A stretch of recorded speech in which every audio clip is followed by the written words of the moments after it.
Bloom kablam.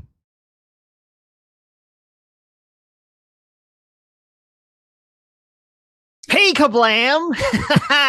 Gotcha. What's up, everybody? What's up? It's Tuesday. Yeah. Almost forgot what day it was. It's Tuesday, everybody. How you doing? Time for another weekly, daily Sitch and Adam show. Yeah. Doesn't it feel awful when you can't remember what day it is? Makes you look so Yes, out of it. I know.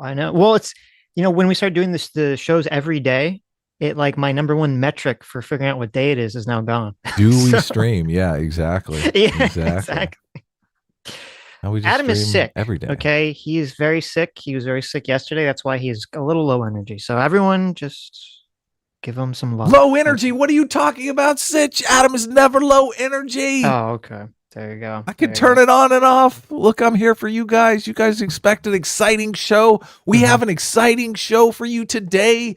Alabama has gone insane. They have claimed that frozen embryos are now human beings. Yes, the population of Alabama has gone up tenfold. They will actually be getting 10 times the number of representatives in the House of Representatives now. All of those embryos, they need to be represented. They will also be getting voting rights through custodial voting. So the parents with 10 embryos in the IVF clinic will get 10 votes. Yes.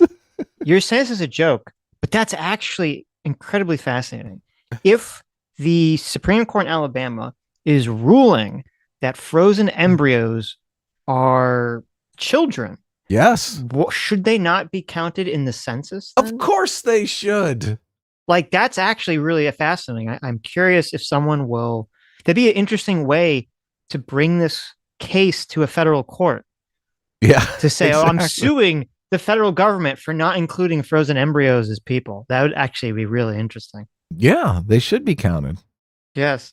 So, okay. So this is a very interesting and weird case.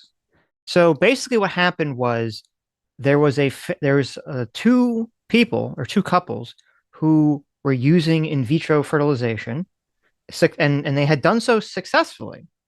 Okay. It's successfully done that. And if you've ever gone through this process, they don't just make one embryo, they make like a bunch of different embryos. They do, yes. Yeah, because if you just make one, it doesn't make sense because they might not be viable. There could be problems with it. Like they have to make a bunch, and they just freeze the ones that they don't use, either to just save them if you want children again in the future, or eventually, I assume, discard them when you don't want children anymore.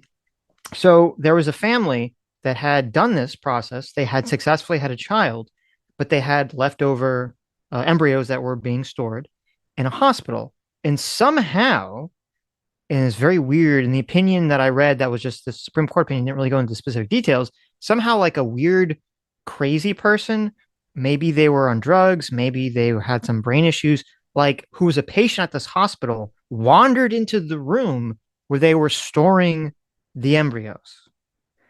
And they just started decided for no reason to take the embryos, like one family's embryos, out of the liquid nitrogen freezer or whatever they put it in. And it's like freezing cold. So they burn themselves immediately and they drop on the floor and it breaks and then it's done. Right. They grab the vial. They grab the frozen liquid nitrogen vial of frozen embryo. Insane. Yeah. Okay. Right. So that happens. So the family did this must be like the height of retardation because they don't really understand what they're doing or they don't care. They decide to sue the hospital, which is fine. That would make sense. You sue the hospital, but they're suing them not on the grounds of, destruction of property or something. But they're saying they sue them on the grounds that of a wrongful child termination claim. Okay. Really? So that they're saying they're saying that that's like criminal. Yes. They're saying that the destruction of this embryo should constitute the same as a child being killed by the hospital. Okay. Nah, I'm not gonna look. I don't sign off on that. That seems a little bizarre. Yeah. Is that not like, it's like, wait, it seems kind of insane when there's no distinction between a vial that has an embryo in it and like your child that you're like holding that's breathing and talking to you, right? Doesn't that seem very like bizarre? Yeah, it takes, look, you got 9 months in the womb. You've got you've got a way more massive investment in, although the investment in the embryos is nothing. I mean, Yes, extracting them from the woman is a painful process. of So course. the ladies are going to be very upset if you drop their embryos on the ground. But a 9-month investment is just such a more massive investment. There was an IVF clinic here in Southern California that actually got the embryos mixed up, and one woman carried another woman's baby, and then another woman carried the other woman's baby, and they figured it out, and they had to call the people and tell them, "Hey, you guys need to swap kids. You need to swap baby." Can you imagine? Can you Oh imagine? my God. That's Like they've awful. already bonded with the baby. They've had the baby for so long. Like, what a nightmare. At least they found out though, I guess, right? Yeah, I don't know. As it gets older and older, it doesn't look anything like the parents. They're like, wait a second here. Yeah, but Mix at up least at it the was like they clinic. could swap, So Yes. well, Yeah. okay, so anyway, so this and the reason I say that the family who's suing is retarded, because if they won their case, they're not thinking, or they don't care because they're selfish pricks. If they won their, regardless of how you as an individual feel about abortion, if you're using IVF to have a child, okay, and then you won your case that each frozen embryo should constitute as a child, that Yeah. would basically make it literally impossible to do IVF in the state of Alabama. Yeah. You can't dispose of the unneeded embryos. Exactly. So yeah, you'd have to literally, like, the only way to do it would be to try to do it one at a time, which would be so not feasible that I doubt hospitals would even, or facilities would even offer the services in Alabama. They say go do it out of state. So a family that benefited from this procedure was engaged in a lawsuit to make it basically impossible in the state for anyone else to do it, just because they wanted, I guess, more money from their lawsuit against the hospital. Yeah, But that's crazy. What they would do is they would just keep the embryos on ice indefinitely, and they would charge you storage fee. So the capitalism would take over, and they'd be like, "Yeah, this is great. You can't dispose of them. You're yeah, gonna but pay $200 a month for the rest of your life." right, but so like, what happens when they die? Is they Well, gonna have the embryos for like 200 years from well, now? then you You're got to still have a frozen little embryos, funeral, like a little embryo, get a little embryo okay, look, casket. the whole thing seems Everyone's getting stupid. rich off of this. Right. The whole thing seems okay. So anyway, so the Supreme Court was hearing. So okay, the lower court said no. Uh, a frozen embryo does not constitute the same as a human being, and under the law. Now the Supreme Court in Alabama has reversed that, saying no. Actually, a frozen embryo does constitute the same as a child, which seems insane. Now, and we can pause for a second and say, well, wait a minute, Sitch. Okay, maybe the court here was just ruling on the basis of the law, right? Maybe the law is just poorly worded, and thus they had to rule that way if they were going to be good judges and good stewards of the law, and not try to do some sort of interpretation dance, right? Right. So I thought that, and I kind of looked through some of the opinion, and then I immediately discounted that because this opinion cites the Bible multiple times, which is very strange. Okay. And they make a very strange argument because they basically cite a law that kind of is supposed to be, determining whether an embryo is a human being in Alabama. And the law talks about the sanctity of life. And they specifically bring up how in American history and in American law, including from Supreme Court Justice Gorsuch, there have been multiple people that have made arguments about the sanctity of life in terms of like a secular, non-religious perspective. And the Supreme Court here says, no, no, no. Obviously, when they wrote this law and when the people interpret this law, they mean sanctity of life from a biblical Christian, Judeo-Christian perspective. Okay. So this is original intent, basically. Yeah, but it's like, which first of all, that's a weird argument and kind of a dumb argument, because I would wonder if the Supreme Court of Alabama is saying that their law has embedded within it a biblical interpretation of the law, and that was the intention of it, wouldn't that be grounds to rule that law unconstitutional? Because of separation of church and state? Right. Yeah, it's definitely introduces a contradiction into the actual document, the Constitution. Yeah, so that's a really, really weird thing. But so I want to read you this one part from the ruling. where they're talking about the sanctity of unborn life. They say, the people of Alabama have declared the public policy of the state to be that unborn life is sacred. We believe that each human being from the moment of conception is made in the image of God, created by him to reflect his likeness. It is as if the people of Alabama took what was spoken to the prophet Jeremiah and applied it to every unborn person in the state. Quote, before I formed you in the womb, I knew you. Before you were born, I sanctified you. Jeremiah 1:5. That is from the ruling, the Alabama That's in the Supreme Court ruling? Supreme Court ruling, yes. Wow. So they're quoting the Bible. So I don't know. I just read this and I couldn't fucking believe what I was reading here. So in the Constitution, it says that there will be no establishment of a state religion, right? It's an establishment clause. Yeah. But also in the Constitution,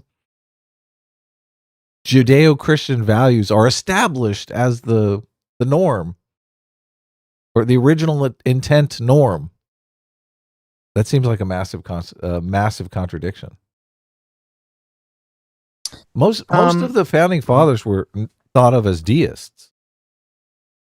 Yeah, a lot of them were deists. Some of them were more like classically Christian. And yeah, and as the courts have through the years interpreted the not establishing of state religion to be the separation clause. Like there's arguments about that wasn't the original intent and that wasn't really what it was. And at first that only applied to the federal government and didn't apply to the state government. But now as the years have progressed, it applies to states as well.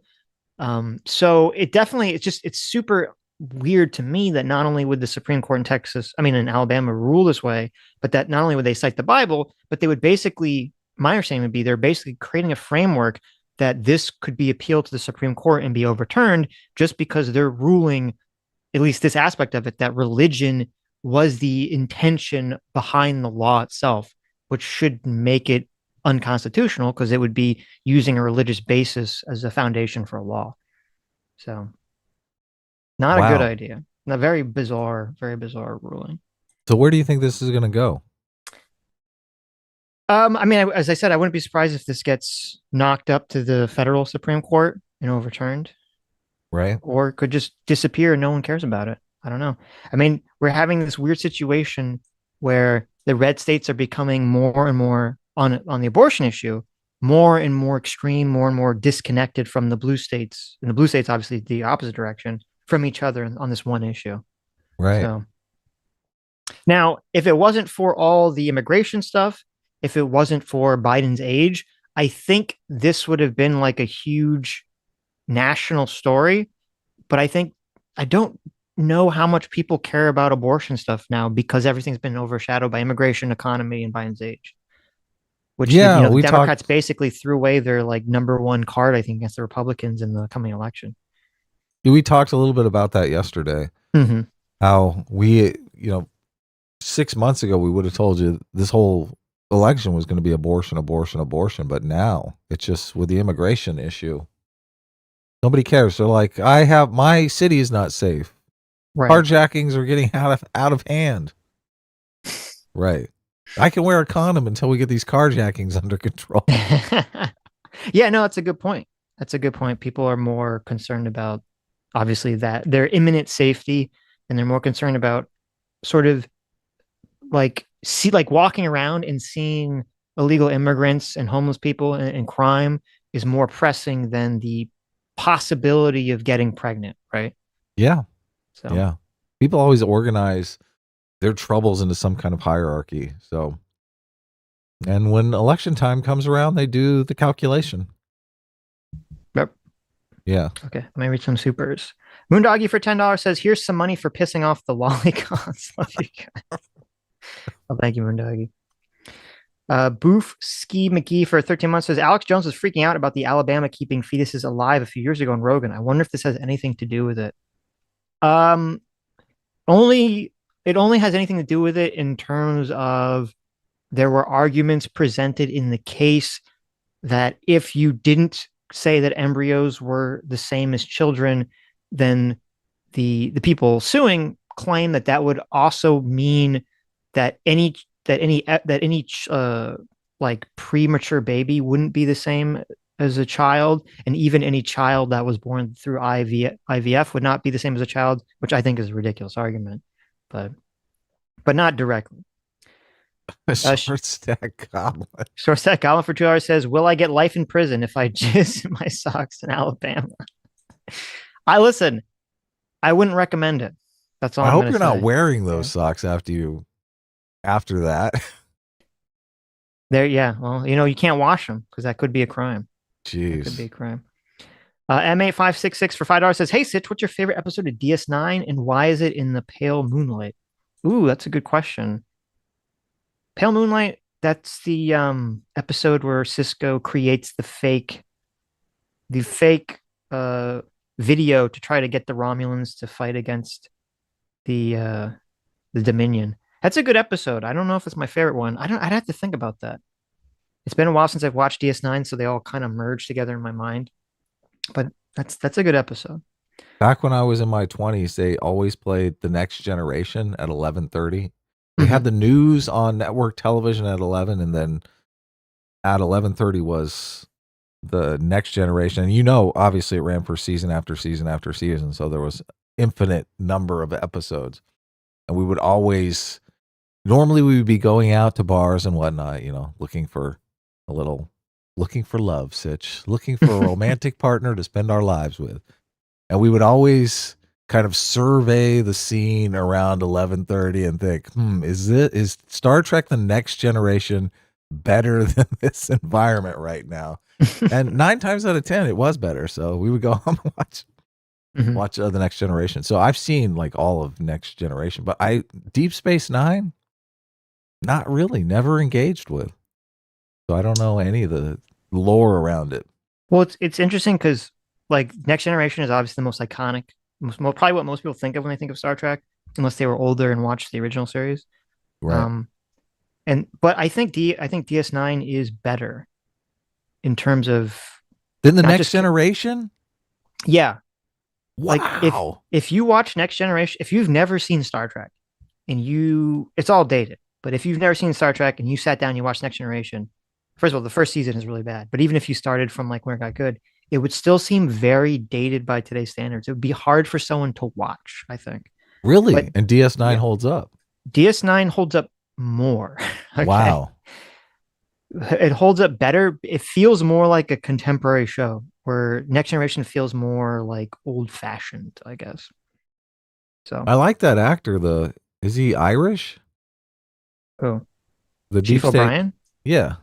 Oh yeah, he's got to be Irish. It's O'Brien. I mean, I don't know if he's actually Irish. Like the character is supposed to be Irish, but call him Meany. That sounds like an Irish name, so I'm gonna assume he's actually Irish. Don't ruin it for me. Yeah. He's faking us with that Irish accent. Wow. No, he's real. He's a real Irish boy. Okay. I like that guy. He's one of the most popular actors on Next Generation, so it makes sense that they used him in the spinoff. Yeah, no, it was good that they brought him. But Brian for $5 says, "How would the Alabama ruling destroy IVF? Wouldn't this fall under the same rubric as the Terry Schiavo cases, and the procedures would be similar?" Well, so the reason it would destroy IVF would be if you're going to say that every embryo is the same as a child, you would basically create a scenario where, as we were talking about, when you do IVF, they take they fertilize multiple embryos and they keep them frozen because there's a chance, I don't know what the numbers are, but there's chances that every embryo won't work effectively.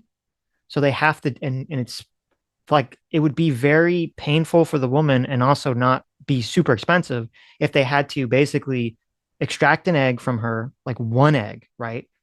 Fertilize it, see if it works. If it doesn't work, then she has to come back. They have to extract one other egg, fertilize it. Like that whole procedure would be so onerous on the patient as opposed to what they do now, where they extract like a bunch of eggs at the same time and then they fertilize a bunch, see which one works, and then they freeze them and then they try to do it that way. Where they couldn't do that process because if they extract a bunch of eggs from the woman and they fertilize them to see which embryo works, every one of those would have to be frozen forever, literally forever. Because if you ever let them die, you just murdered a child. So I was pretty close in my guesstimation at the beginning of the show because it says Generally, retrieving between 5 and 14 eggs is considered adequate for women under 35. So 5 to 14, this probably averages out to about 10. So yeah, Right. the state population 10 Right. times. Yeah, so that's why IVF. So basically, like you could still theoretically do IVF, but you'd have to either A, do it one embryo at a time, which would be awful for the people involved, or B, you'd have to, as Adam was saying, you'd have to freeze the embryos forever, and you'd have to charge the family forever. And then even then, like it would still have this weird question where, I mean, essentially you'd be freezing the embryos until the law changes. Because no one would think that 200 years down the road, you're still going to have these frozen embryos because you're still going to say that these are, children that have to be protected, right? They could check them, hook them up to a little life monitor, and when they die, they could dispose of them. They die of natural causes, right? I don't think an embryo I don't know if a frozen embryo dies of natural causes ever, but Yeah, so that I would don't be know how one. long they last. They don't last forever. You can't keep them in there for. They get freezer burns, Sitch. It's like ice cream, Uh-huh. Theoretically, you can keep it in there forever, but we all know it's not working. Well, but that would be another question. So if you like say they only last for 10 to 30 years or something, right? Which I'm looking it up now. It says like that's what it seems to last for 10 to 30 Okay, years. yeah, Okay. Wouldn't that be a crime then if you're basically creating this life that's supposed to be a child, knowing that it's going to die in 10 to 30 years if you don't have it be born? How's that not a yeah. crime? You're a horrible human being. Yeah, that seems like that would be murder at that point. You're Look, I don't, creating something that you know is going to die in 10 to 30 years intentionally. I don't buy into any of this. I don't think the embryos are conscious, and Well, they're just obviously they're an not inanimate. conscious. Yeah, they're just an inanimate object. So Right. I get something. A better way to look at this would be in the realm of property rights, but you couldn't do that because everyone's going to come in and make the slavery analogy. Well, no, Be that's like, no, it is supposed to be a property. The question is it a property crime or is it a crime against a child? yeah, it should be a property crime, Right. obviously, right? Yeah. The person who did this dumb thing damaged the property. Right. And like I agree there's a huge investment in here. I mean, they do this with cars. When you wreck a car that you basically restored from scratch, they give you a bigger payout than if you wreck a car that's just a new car you got off the assembly line. They take Well, that there's stuff a into consideration. yeah, of course. There's an interesting thing that goes on here, which is that a lot of times arguments, especially arguments that come into law, they fall into the realm of word thinking, which is it's it can be very difficult to describe something in reality, in differences in reality.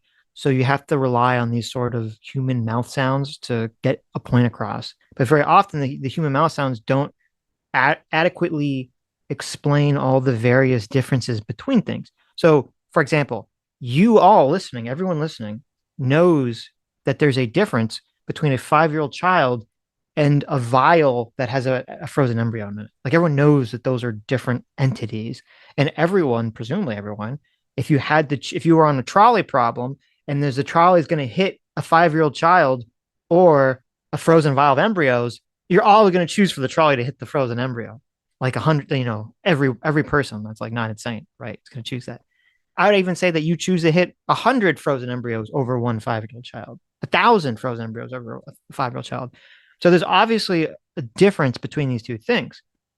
And yet, because we have to sort of make these logical arguments, because we have to make these legal arguments, and we have to kind of rely on words and categories to make these arguments, it unfortunately has this thing, which I don't know if there's a word to explain this concept, but where people sort of like get locked into making arguments that don't make sense just because they need to maintain the consistency of the words they're using. So, like, the argument against abortion for some people on the pro life side is life begins at conception because they're trying to sort of argue from this, religious standpoint or whatever standpoint they're arguing it.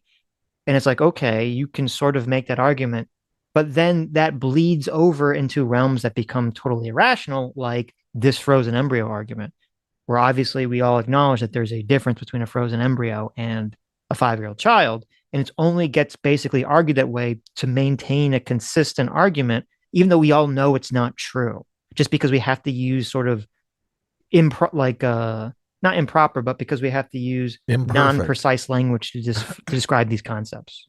Yep. So, yes, indeed. That's exactly correct. Christopher Keating for 13 months says there's no establishment of religion. The no establishment for religion is the federal government. States have historically had religious requirements for voting or holding office. So my understanding, I could be wrong. My understanding is that that was true, but that the no establishment for religion has since been attributed to the states as well. I thought that was the case. So I believe it's the case. Nigel TRC 72 for £5 says, you can make a secular argument for being pro-life. Using religion to justify policy is off-putting, and the right will lose if they keep doing this. Yeah, no, I agree. That's why I thought this ruling was so weird. You can 100% make a secular argument for being pro-life, and this is just bizarre to me that the Alabama Supreme Court would basically open up this Pandora's box, so to speak. What is the secular argument? People always say the potentiality of life, but it's completely unpersuasive to me. Well, as someone who's pro-choice, I'll let them make the argument. Okay. Okay. Well, look, you gotta be able to understand their argument. No, I do. And we've had this conversation when we've talked about, abortion and, pro-life versus pro-choice. We've had people come on, we've had people make the secular pro-life argument and everything. Right. Short Stacked Goblin for $2 says, I do wear them. It's essentially free gel inserts. It's disgusting. You asked if Short Stacked Goblin was wearing his jizz socks. So there you go. Oh my. What happens when you get lucky on a date and the sock is like lying there on the edge of the bed with your potential wife?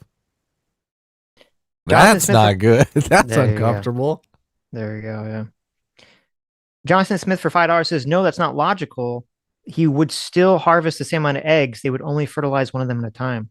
Well, no, but I'm assuming you sent that before I explained the process, because the problem would be you can't allow, like, the way it works now is that they freeze the embryos they don't use, or they throw them away and discard them.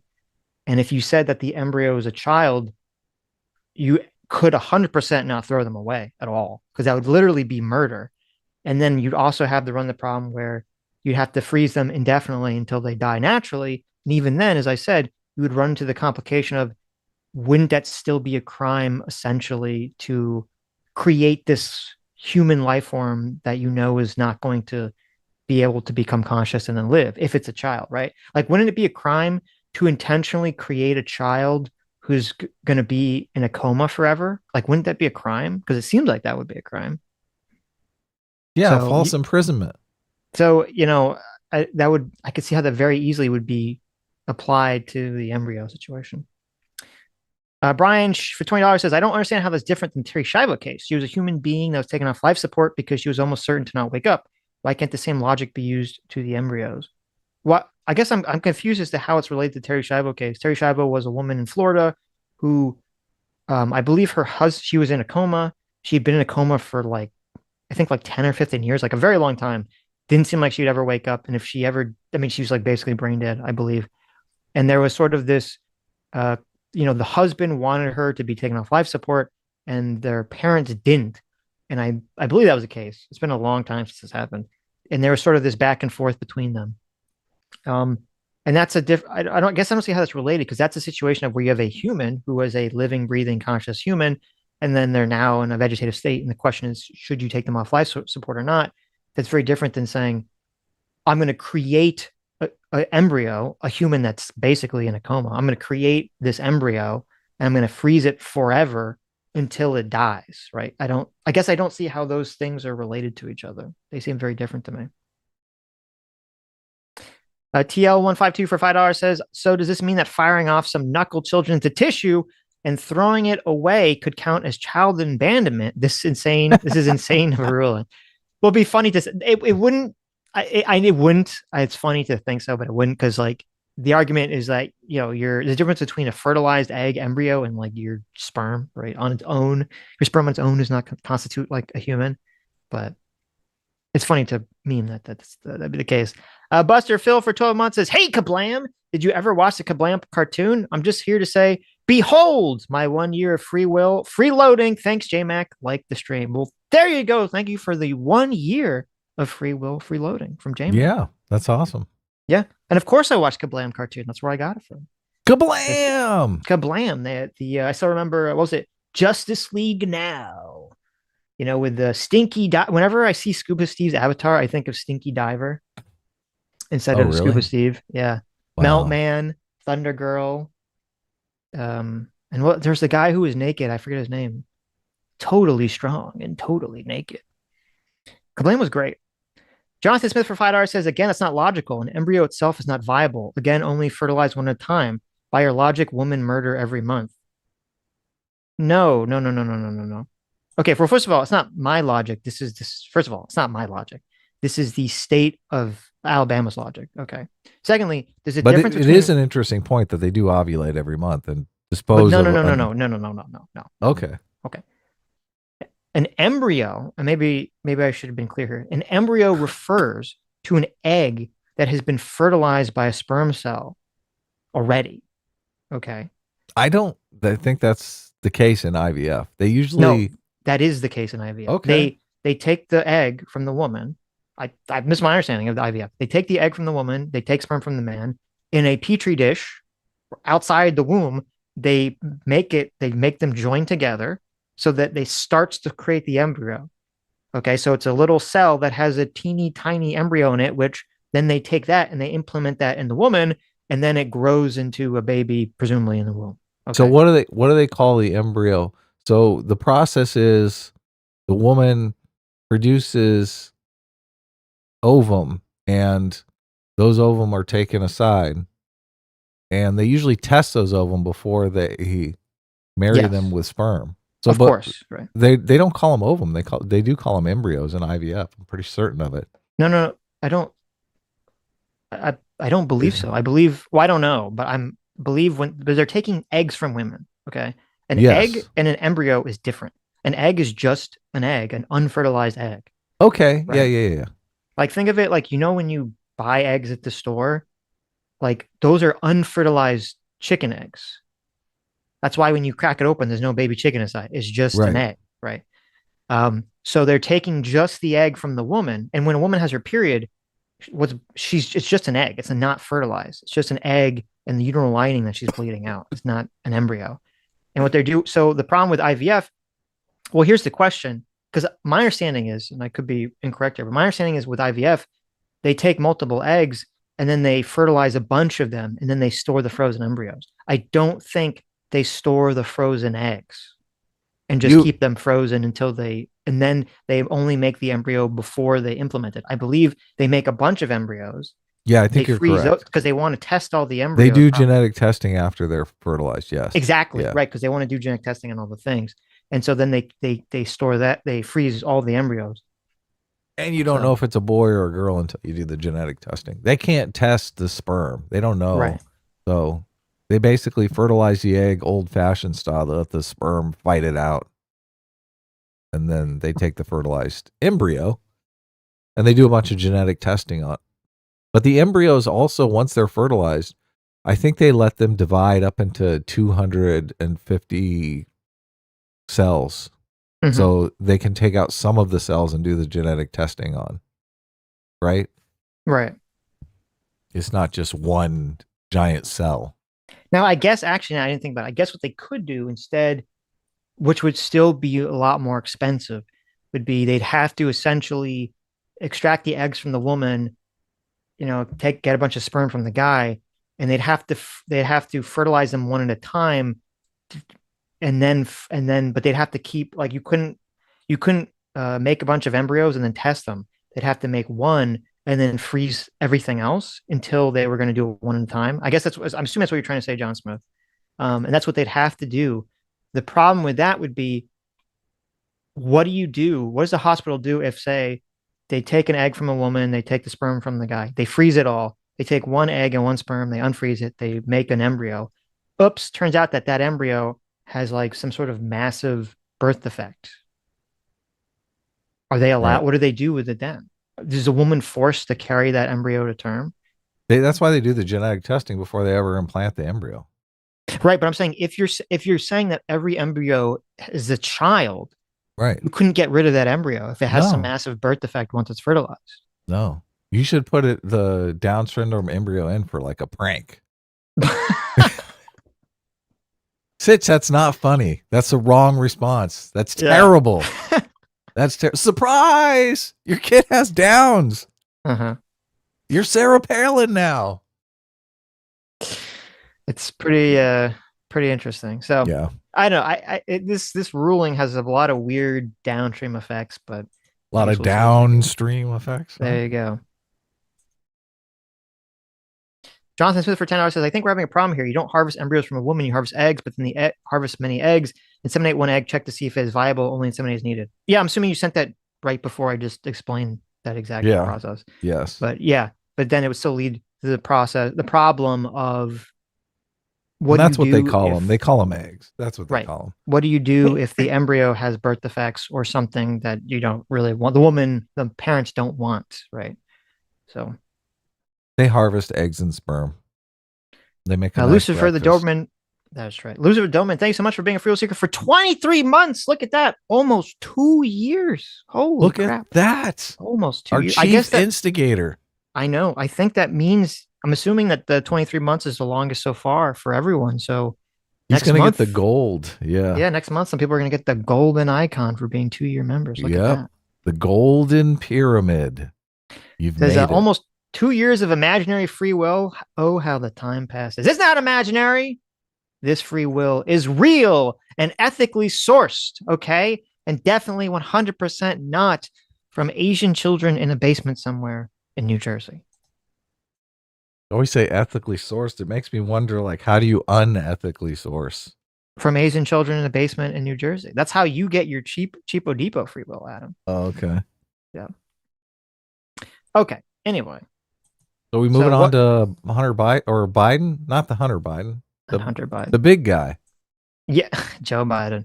So actually, there's an interesting clip, and maybe we should watch like a second of it. We can. I have a watch together up. It's kind of funny. This is from The Daily Show. We talked about how Jon Stewart, in his first bid back, he called out Joe Biden's age. He did. He's not looking so young himself, though, John. No, John. Yeah, time is hitting everybody, and so a lot of people on the left were not very happy that Jon Stewart would dare call out Joe Biden's age here. Of course, yeah, we're all supposed to pretend that the emperor is wearing clothes, Sitch. Yes, right. Even though he's walking around the streets with his ding-a-ling hanging out. Right. We're all supposed to ignore that. Oh, look, everything's normal here. Oh, look, he fell off his bike again. Oh, look, he's wandering around the stage aimlessly. Yep. Oh, look, he's talking to the back wall instead of the audience. And so here's Mary L. Trump. That's Trump's niece who really doesn't like her. She's very mad about this. And so here's John's response to her and everyone else who's mad at him for pointing out sort of the weird, obvious lapses in Biden's cognitive abilities. Does he read the thing on screen? He does, but I'm not going to read it. We're not going to. Let's do it. This is funnier. We're probably going to get copyright for this video, just FYI, but. Just even for this clip being this short? I think so, yeah. Daily Show's pretty aggro about it, but. Okay, well, then we don't have to watch the rest of it. But basically, it's just that. He's just basically, I thought it was hilarious that he's saying. Let's read another super chat. I'll put up a screen grab and we'll just listen to the audio. Well, don't worry about it. It doesn't matter. We can move on from it. It was just, he has a 10 seconds about how, I'm sorry that I actually saw what everyone else in America saw, which is Joe Biden stumbling around looking like he has obvious cognitive problems. There was just another clip, I believe, that came out yesterday where, like, in the middle of a speech, he just like pauses and he seems like he's having like a mental breakdown for like 5 seconds and then kind of like reboots. And it's just completely ludicrous that there's a segment of the population that wants to pretend that everything is totally fine. Of course. And it's not going to work. It's not going to work at all. So everyone is saying there was no sound anyway, so we're safe. Oh, there you go. You're still on the no sound train. Okay. Look, I Don't. switched. I did test it. I don't know what happened there, but Whatever. The no sound saved us. Anyway, doesn't matter. So there's an article that came out. Now, this is pretty shocking. There's an article that came out in the New York Times from Ezra Klein. Okay. Mhm. Now, we've covered Ezra Klein in the past. Ezra Klein is pretty woke, or has been pretty woke. I don't know if any of that's changed in the past, recently. We haven't covered his podcast in a long time. He was very mad at what's his name? Um, who's the Sam atheist? Sam Harris. Harris. Yeah, he was very mad at Sam Harris for daring to talk to Charles Murray about, the third rail of race and IQ and anything of that nature. And so it's interesting. So even Ezra Klein now has written an op-ed. Big mainstream lefty Ezra Klein has written an op-ed for the New York Times, okay? The ultimate publication of the left, after the Washington Post, saying, quote, Democrats have a better option than Biden. Yeah, Wow. I see that. Wow. Is it Okay. Marianna Williamson? No. Oh, No. is it Bernie Sanders? No. So, Is but it anyway, Gavin Newsom? So in this article, It is. I got it. it's not Gavin Newsom. I don't think he gives us who exactly it is that he thinks the better choice. But when you go through the article, it's a long article, so I'm not gonna like read it, but on stream. But when he goes through the article, he's basically talking about how, there's the Democrats have this like cobbled together coalition of all these various different forces of young people, of minorities, of suburban women, blah blah blah blah blah, and how it's like doesn't make sense for Biden to even run because his poll numbers are just so awful. All the polling shows him currently losing to Donald Trump, and then everyone in America seems to see that he's having obvious cognitive age problems, and that his news conference, which we covered, his response to the Her report, where he tried to come out and say, listen, I'm not an old man. He just came off as 100% old man screaming at clouds. He did. Okay. Yeah. So I'm so cognitively declined that I let you speak. yes. And then another huge thing that Ezra Klein brings up, which we talked about too, was that the Super Bowl, okay, the one of the biggest audiences in America, right, that's going to be on TV, offered Joe Biden a spot to talk, to say whatever he wanted to say, and he turned it down. Right. And that just seems insane. That, like, what politician who's running for office, let alone the president of the United States of America, is running for office, is going to turn down the ability to speak to one of the largest audiences in the entire country? That's like mind-blowing. Can you imagine him getting in front of the Super Bowl audience and talking about the MAGA Republicans being Nazis? I think the Super Bowl probably leans conservative, just a guess. Yeah. That's so bizarre. But yes, obviously, why would he could craft something that would be good for his campaign, and the only reason you're thinking he's not doing it is because he can't do it. And in the article, he talks about how Biden had done the Super Bowl interview in 2021, 2022. And they also bring up that Biden has given fewer interviews than any president since like the invention of television. Sus. Super sus. They say, so for comparison's sake, Barack Obama, by this time in his presidency, had given 400 TV interviews. Donald Trump had given 300. And Biden has given fewer than 100 so far. Wow. He's not even in double digits, or triple digits, rather. Not he's even still in triple double digits. Yeah, he's in double digits, not even triple digits. And so it's just, and it's funny because so in the article, like Ezra Klein, he's trying to softball to the left. He's saying, listen, guys, listen. I think Biden did a good job. I think he's a good president, but he's not going to win. Okay. He's too old. People don't like him for whatever reason. It's time for him to to hang up his spurs and go on that old dusty trail. And even says like Joe Biden, he'll be a hero if he like says I'm not going to run, and he passes the mantle to someone else. And it's interesting. I was actually thinking about this the other day before I read this article.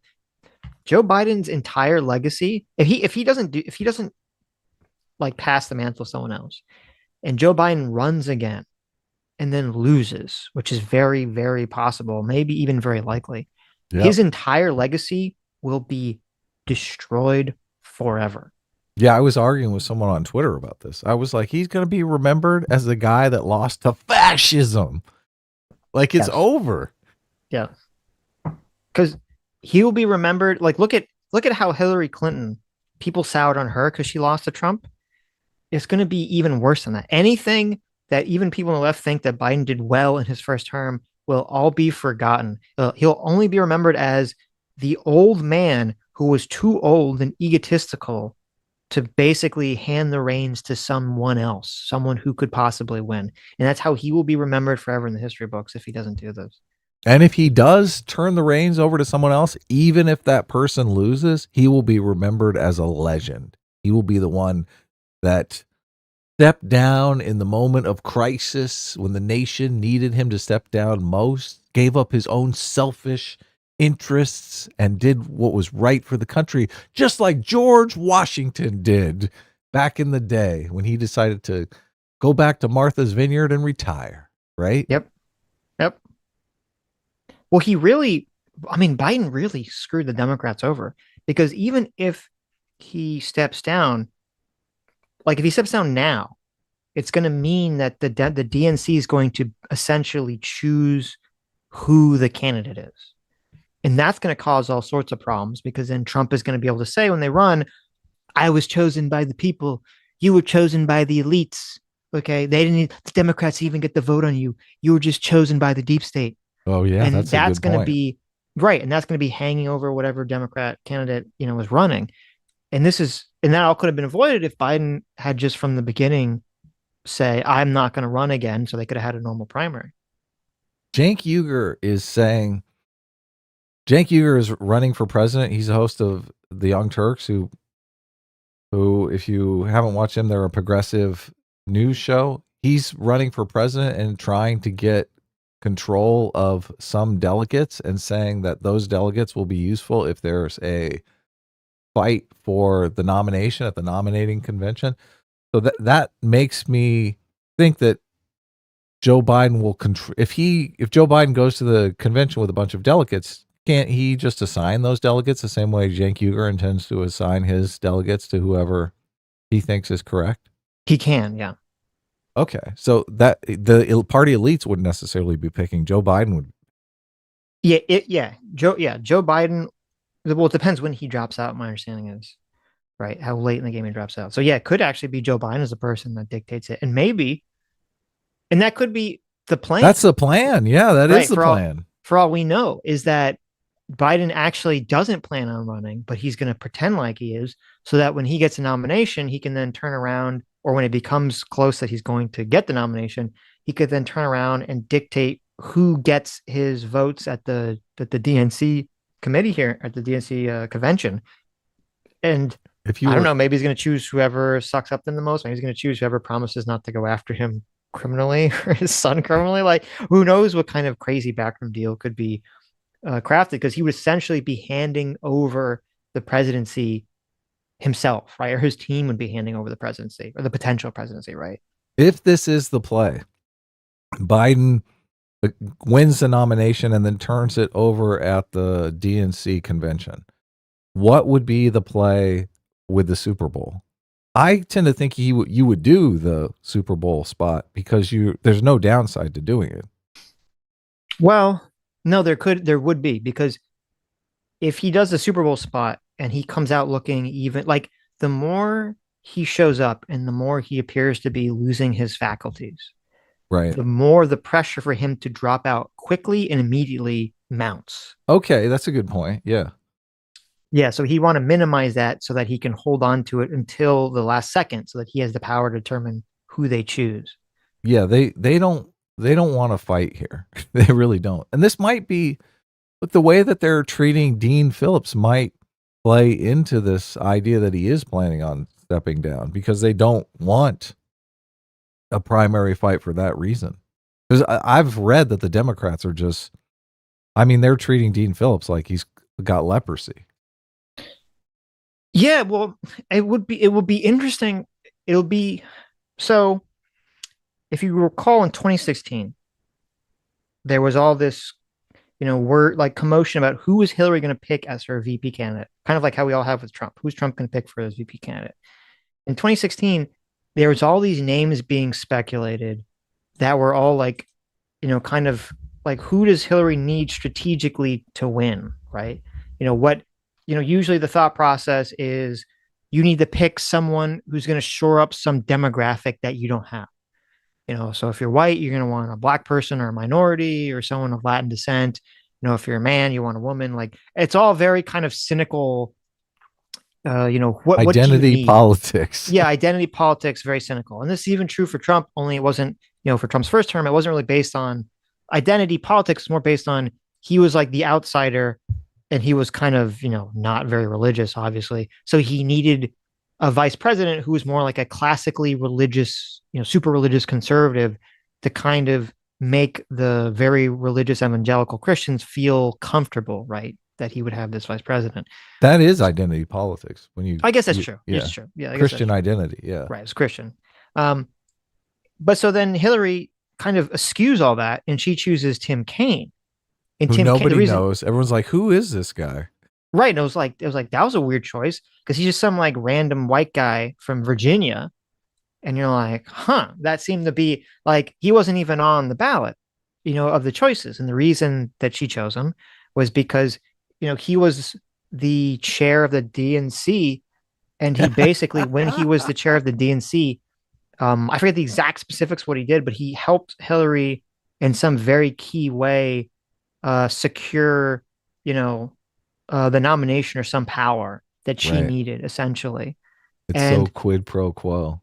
Right. And it seemed very clear that Hillary choosing him was a payback for that, situation.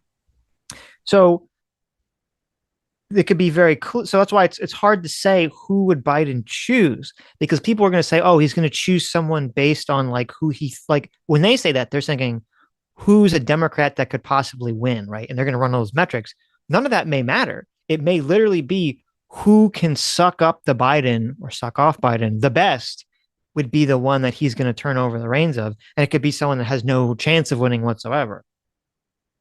All of Newsom's great, glorifying talk of the vice president, Kamala Harris, has to be because they're both in California and they know and have worked together politically because he keeps saying, obviously Kamala Harris is next in line as if nominating her is going to, it's going to be a bloodbath if that happens. So that's a tough line to walk if Gavin Newsom is nominated and Kamala Harris is sidelined. I wonder if Gavin Newsom would consider Kamala Harris for a vice president, but that's kind of an insult, right? Well, it is like, okay, it is obviously an insult if Biden doesn't choose Kamala, but it seems, I would wager it's highly unlikely that he would choose Kamala unless she's able to offer him something like amazing, which she just doesn't have the energy or the power, but she's seen as such a lightweight right now. It's hard for me to imagine that she would be able to offer Biden anything that he'd want. Maybe they set her up to fail on the border so that they could get rid of her. That's too Machiavellian. I don't think they set her up to fail. I think the Biden administration failed and they're kind of everyone's looking for the fall guy or the scapegoat, the fall girl. And I think Kamala may end up biting some of that, scapegoat. Oh, she's getting it. She's totally getting it. So all this stuff is fascinating. I love politics. It's all the backbiting. Yes, of course. Yes. Of course. We don't want to participate in that. Look, Sitch and I are conflict averse, but we don't want to participate in this backbiting. But it is interesting to do the play-by-play. Mm-hmm. Okay. And do you have anything else about that story to talk about? No, we got one more story, and then we're gonna have Vanessa on. Okay.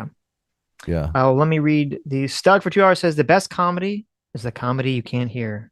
That's very true. Look, I edit those mistakes out. Nobody knows. There you go. I'm Only the live innocent. viewers know. Yeah. Oh, wait a second. Now I have to edit this out. Damn There it. you go. Liam S. for 19 months says a lovely, quaint little stream on my 34th name day. Splendid stuff. You have truly spoiled me. Well, there you go. Congratulations, Liam. Happy 34th birthday. Yeah. Thank you for being a member for 19 months. Look at that. Look, we don't have a third story. These are the two stories we had lined up, and then we have Vanessa right after this. So barreling through, unless there's something you want to talk about. There was. Oh yeah, there was another story. Never mind. There's actually a couple other stories, but we can just do one more and talk to Vanessa. We could save them for later. The biological sex differences in brains. That's the story you want to cover, right? Yes. AI finds women and men differ with respect to brain organization. Mm-hmm. Yeah, but hold on, let me read these. Kid Truck 91 for $10. Thank you so much. Says semen and eggs alone are haploid, whereas combined are diploid. We can set reasonable parameters on when a life can be terminated, but arguing that they aren't alive or human is ridiculous. Well, I'm not going to argue that like an embryo isn't alive because it's like, okay, cells are alive. Your sperm is alive, is it not? But the question is it human? I don't think that's ridiculous to say that just because something is alive or just because something has the potential to become human means that it's human. I don't agree with that. But it definitely is alive. But it's ridiculous. And I'd assume that you'd agree that as this Supreme Court case in Alabama said, they're literally saying that a 5-year-old child is essentially the same as an embryo. And that's obviously not true, right? That's obviously ridiculous. Obviously. So yeah. But then I do agree that we could set reasonable parameters, even if you make a determination of something being human or not. But then we get sucked into sort of like we all fall into the word category games that we all have to unfortunately seem to rely on these sorts of arguments. Sodoge for Deep State Center of Excellence for $2 says, yo, how about the John Oliver bribery scheme? So that's not going to go anywhere at all because it's obviously a joke. So John Oliver did this thing. Okay, so there's like been this longer complaint against Clarence Thomas that essentially he's only staying in the Supreme Court because he's being paid off to do so by right-wing activists, essentially. And this is based on the idea that Clarence Thomas is very well known for complaining about the fact that as a Supreme Court justice, he hasn't got paid enough or paid what he thinks he should be getting paid. And so this is just the speculation. I don't know if this has ever been confirmed or true. The speculation is he's then floated to various people that he would think about actually of his own volition choosing to step off the Supreme Court in order to engage in private practice or engage in something else, speeches or book deals or whatever, in order to make more money. And so in order to prevent that from happening, in order to prevent him from stepping off the court, a bunch of conservatives are basically lavishing him with gifts and money and things of that nature to keep him on the court. That's the claim. I don't know if any of that's true. I'm skeptical that any of that's true. Because you would take, if you left the Supreme Court basically just to make money, you would take one of the biggest status hits in like American history, right? If you did that action. I'm not sure you would on the conservative side. Oh, I think you would from the conservative side very easily. Well, actually, no, yeah, because since he's one of the most conservative justices, they want him on the court. Even if he dropped out when Trump was president, Trump put other conservative justices on the court who were nowhere near as conservative as Clarence Thomas. So I think it would basically destroy his status. A lot of conservatives would not want to associate with him, would not want to hire him if he did that just, for selfish reasons. And it would just, so that's why I'm skeptical of this whole idea anyway. It would seem to be like in my opinion, it'd be a huge mistake. And you'd have to be like insane levels of greedy to be like, oh, the $400,000 you make from the Supreme Court is not enough, right? $400,000 a year? Wow. Okay. Yes. I believe they make 400K, But right? he's hanging out with people who are billionaires. He feels like he's the little guy. I'm He's sorry, tiny. they make $239,000 a Oh, year. that's nothing. Yeah, To not live in 400,000. Sorry. DC, he's a pauper. Probably Yeah, lives there in you a go. one Right, room apartment with his right. wife. There you go. There you go. Oh, so John Oliver, as like a joke, like had a sketch or bit where he basically said, based on this idea, basically said, "Hey, I'm going to offer Clarence Thomas $1 million a year to leave the Supreme Court. I'm going to do the reverse of what he's being accused of by the Republicans." And so some people are claiming that, well, John Oliver is breaking the law because he's essentially attempting to bribe a judge, which that's not going to go anywhere because he's just going to say, well, I'm a comedian. I do a funny show. This is a joke. And it doesn't matter if he says this is not a joke on the show, it's still going to be perceived as a joke. So, it's Yeah, it's like a parrot. meme thing that people are saying he's going to go to jail. He's not actually going to go to jail. Nothing's going to come of it. If we could deport him, that would be cool, though. Right. It's kind of similar to like when Bill Maher said that he would give Donald Trump, $1 million or whatever if he could produce his birth certificate to show that he was not actually born from an orangutan. And then Donald Trump produced his birth certificate and then sued Bill Maher saying, well, you said you're going to give me $1 million. And he's like, it's obviously a joke, fuck off. So, He should give him the $1 million, Sitch. right. So those for $2 says it's funnier to charge him, so I say kangaroo it. Well, there you go. I mean, it would be funny. It would be a funny case, and I mean, I wouldn't be surprised if someone's going to try to charge him somewhere if they can. If there's some district that is very right wing controlled, but it's not going to go anywhere. But it would be funny.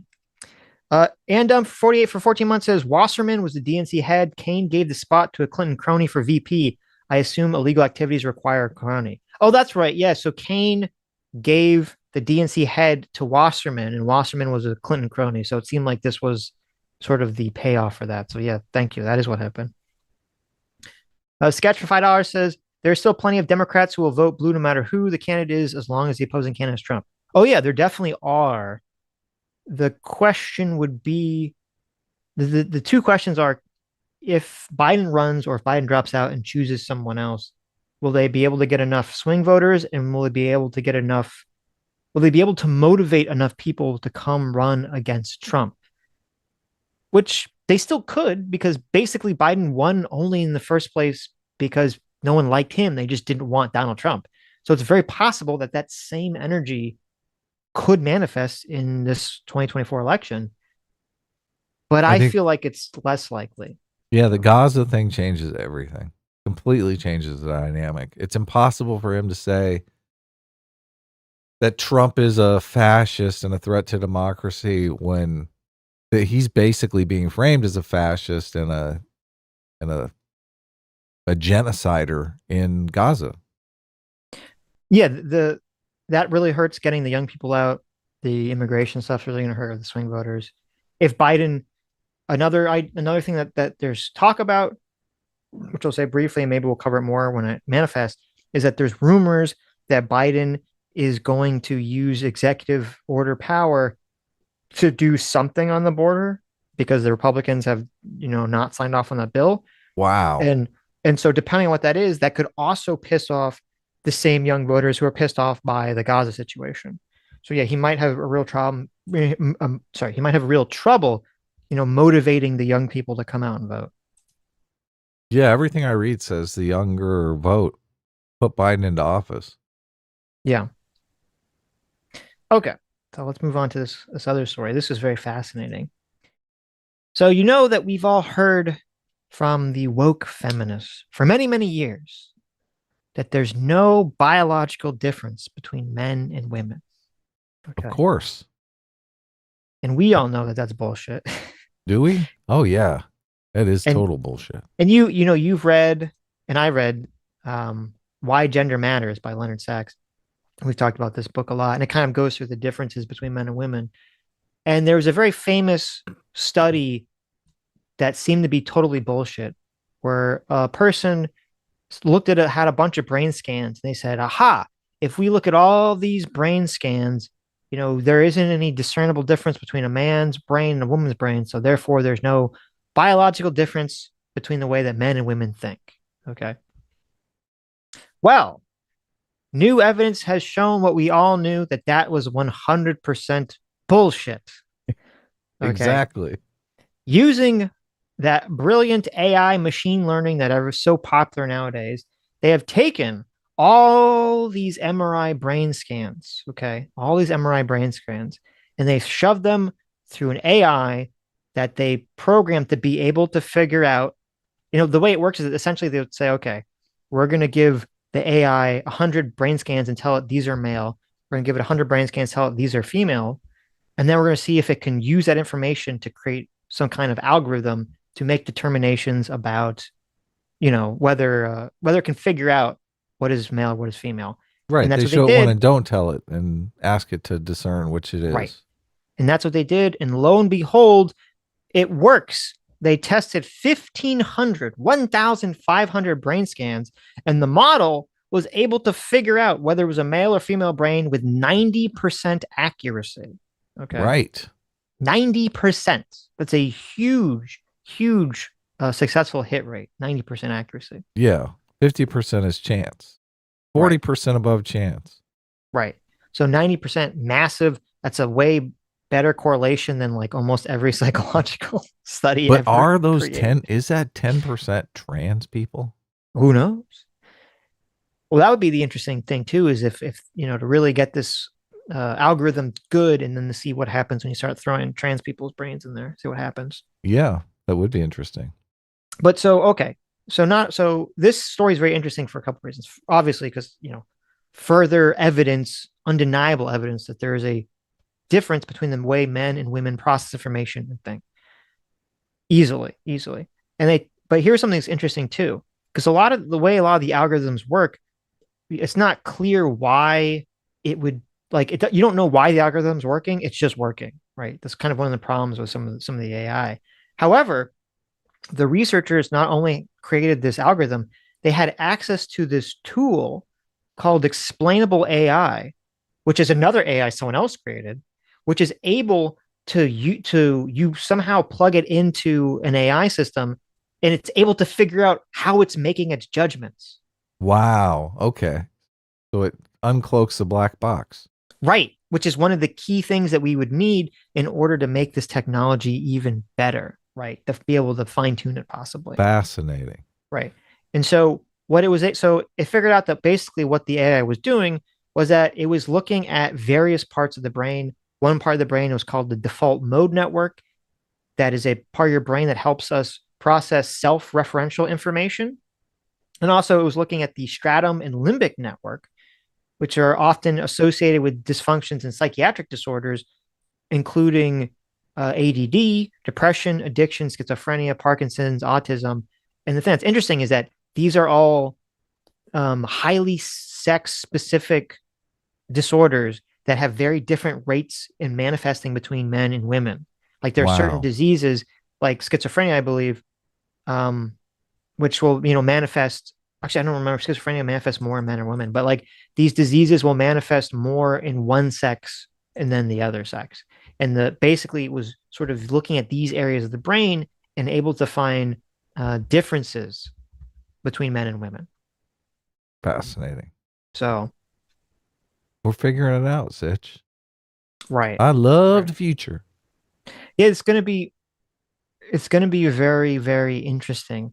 And then this actually can even go further, because they're trying to use this to basically and they have been to some extent been able to use this same algorithm to sort of look for other differences in sort of how people behave. And this is what's going to be crazy and also scary. In our lifetime, okay, 100% in our lifetime, they will be able to put people into a brain scan and say, oh, there's like a 95% chance that this person is a psychopath. That'll be useful. There's a 95% chance that this person is, a pedo. There's a but 95%. Will we be able to fix it though? Well, no. Well, maybe. Well, actually, yeah, because if it can make a distinction, and then you can have another AI tell you what it's looking for, you'll be able to hone in on what exactly is changing the person, right? That doesn't mean you can fix it, but that's the first step is to figuring out what exactly is making them that way. Yeah, if it's external stimulus, then you got a shot at fixing it. Yeah, but if it's not, it's probably, or it could You're be external fucked. stimulus affecting something in your brain, right? So, Yes, sir. I coughed. um, so, but and then they're gonna be able to shove you in a brain scan and say, okay, are you more likely to be left wing? Are you more likely to be right wing? Are you more likely to be gay, straight, bisexual, whatever? Like this is in our lifetime, it's going to be insane the amount of information that's going to be able to be derived from putting someone in a brain scan. And it's going to be both incredibly useful and also terrifying. Terrifying. Yeah, Yeah. exactly. I was thinking the IQ. Like, are they going to do Yes. IQ? Oh, I probably 100%. I would imagine with Right. 100%, they're going to be able to scan your brain and figure out with good certainty like what your IQ is probably. Insane. And they're gonna miss your IQ, and it's gonna be even creepier. This is where it's gonna get really creepy when they can figure out like really clear personality traits from doing brain scans, because that's gonna call into question. That's gonna be a big call into question to free will, right? If they could scan your brain and come up with a personality matrix of you that makes a good determination of your behavior, Oh, how yeah. does free will fit into that Free equation all of will's a sudden? gone. Yeah. Damn. Our So, whole business is going to collapse. we're living in interesting times. Yeah. Scary times. But I'm not really that scared. Well, I mean, I'm not scared. I think it would be used for good, but you know, You hope. I hope it will be used I for good. mean, as In long America, as. it will be used for good, I believe, under our private markets. I think China will basically use this to further create their 1984-esque horrible George Orwellian society where they can like purge people that are, not loyal to, to the communists. So we're finally going to be able to determine if Adam is in fact 20% soy. There you go. This That's brain right. scan will be able to Right. accurately detect how much of my brain is actually feminine. There you go. Do you have any? Do you want to say anything else? Should I send Vanessa the No, you can link? send Vanessa the link. Yeah. Maybe she has something to say about this. Maybe she does. She has a female brain. That's true. She does have a human female brain, to our She's knowledge. she seems very qualified to comment on This, this brand new technology. mm-hmm, that we can now use to discriminate better against women. Right. Look, I hate discrimination. Well, that's going to be like a thing. So we're going to get to a Hayden point where Dill like says, what? go ahead. Hayden We're Dill going is to get, like saying 100% soy. So yeah, it there you just go. made me laugh. We're going to get to a point where you, as part of your resume, will have to submit your brain scan to your employer. Wow. And it's going to have a problem where like, oh, certain jobs they're not choosing based on sex, but the qualifications that they're choosing on for your brain scan are going to be like a lot more male than female or Right. vice versa. And so people are going to say, oh, this is sex discrimination. They're going to say, well, we're not choosing for sex. We're choosing for this other stuff. It's like, no, no, no. But your outcome is still very different. It's hard for me to imagine that in a world where they can use this technology to tell every detail about you just from a brain scan, that you'll still be submitting job applications. I feel like human labor will have been superfluous for some time at that point. I I don't agree What would the because job be? I don't agree because I think that this figuring out people's personalities based on brain scan is going to happen way quicker than we expect, and going to happen way quicker than like the fully automation thing that we're talking about. Right.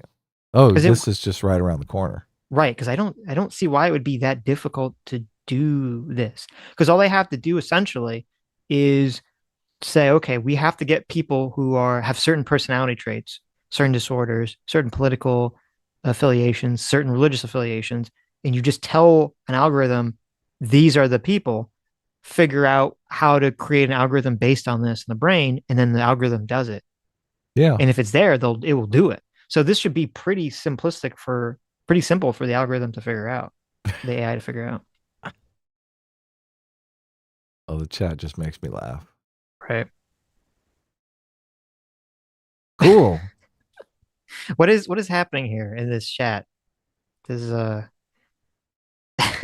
Everyone's commenting on how feminine I am. It's great. they're commenting on that. They're commenting on my dating status as well, as always happens in Oh, these really? conversations. Yes. Who are they shipping you this week? Don't worry about it. Don't Look, worry about I'm getting a little jealous here, guys. You guys used to ship Sitch and Adam. it. Now There you you're go. shipping all these other contestants from the show. I hope Sammy's not listening to hear you just say that. Why? Because she's gonna clip that. That's like one of the perfect clips that she's always looked for. You're right. You're totally Oh right. my god. Look, I walked right into it. You walked right into that one. That's Oh okay. no. Nobody tell Sammy that Adam just said this. Okay. I'm just waiting for the little writing emoji to pop up. Right. I mean, The little I'm taking notes emoji. oh god. Oh no. What have That's you okay. done? Look, What have you done? I'm used to being abused by our Mhm. audience. It's actually part of the entertainment. There you go. Adam jealousy confirmed. There it is. I No, she is in the chat. There it is. Sitching Adam forever. There you go. Listen, I want you to know Adam's the one that said it, not me. Okay, Adam's the one who's jealous, which makes sense. He is the work wife in the situation in the relationship. So most people disagree, but that's okay. yeah, okay. You just keep proving it time and time again. Who's the one that spanks all the guests? We spank different guests depending on who it is. So Mm-hmm. and actually, Mm-hmm. spanking the guests or the Mhm. children, that is definitely like a motherly thing to do. Spanking? Yeah. Where did, Isn't at it the what mom point who did I usually join? isn't it the mom who usually spanks the child, not the father? No. No? Yeah, no, I Look, think it's the father that usually like puts out the discipline. Yeah, how does Okay. Sitch not Yeah. know this? I was Never not been I was spanked. never I've never been spanked when Yeah. I was a child. I've never been spanked by my father. I've only been spanked by my mother. So maybe I just had an unusual Oh, wow. situation. What's up, Vanessa? How you doing? I'm doing well. How about you guys? Good. Great. You were thinking of endeavoring to do content creation. So you were going to come on and we were going to talk about content creation, which is always an exciting I know, right? conversation. Super exciting. Well, look, you're at the beginning of your journey. So Yes. I know, and I do hear a lot of people say, like they sense that there's some sort of saturation or something, because I hear Mhm. people introduce their podcast and they're like, just what we need, another podcast. Exactly. But I think just what we need, another bad podcast. But if we have another good podcast, hell yeah, we want a good podcast. So maybe Of we course. can talk a little about, what makes good content and how to develop a podcast that is entertaining.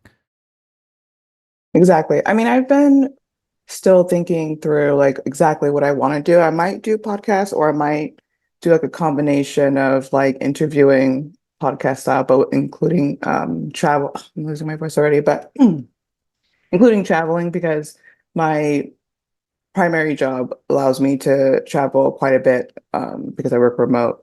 So I figured combining those two things that I like because I love talking to people or just talking in general might just be me loving the sound of my voice. But talking to people and then I love to travel. So I thought combining those two things might be advantageous.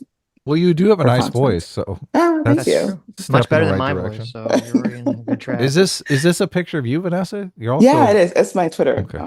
picture. Yeah. You're also very attractive, which helps a lot Oh, in the thank you. in the There you go. YouTube game. Mhm. So Well, thank you. look, I think I'm seeing a winning combination here, Sitch. How about you? Yeah, definitely. Listen, attractive woman with good voice speaking about base politics. I mean, that is kind of like one of the rubrics for success.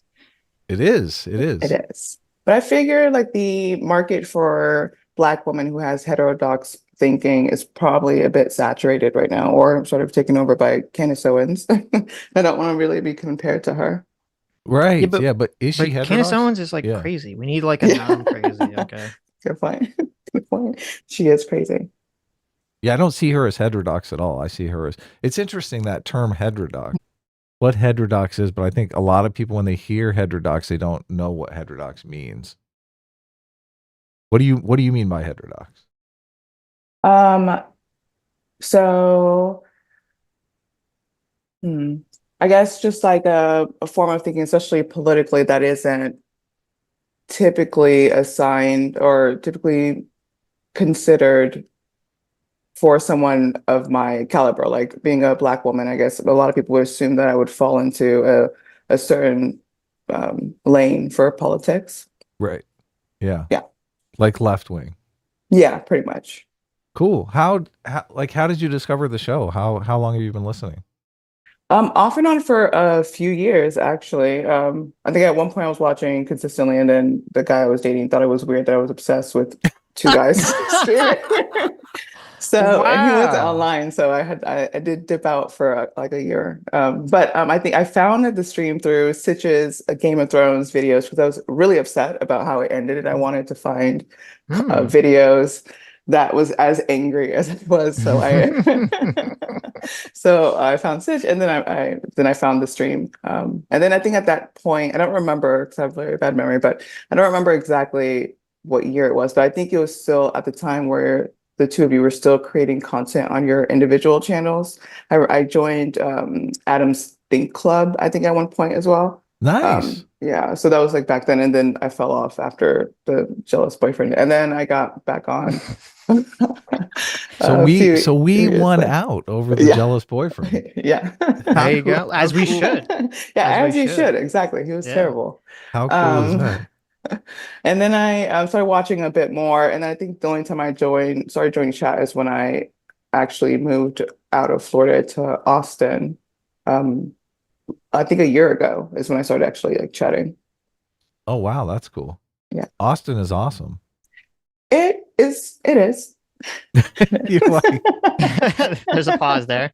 It is. I mean, it's awesome as a city, but like I'm a very friendly person, so I meet a lot of people, but meeting people that agree with me politically is the hardest, which is why I lean more into the community here, because they're all very, very, very, very progressive.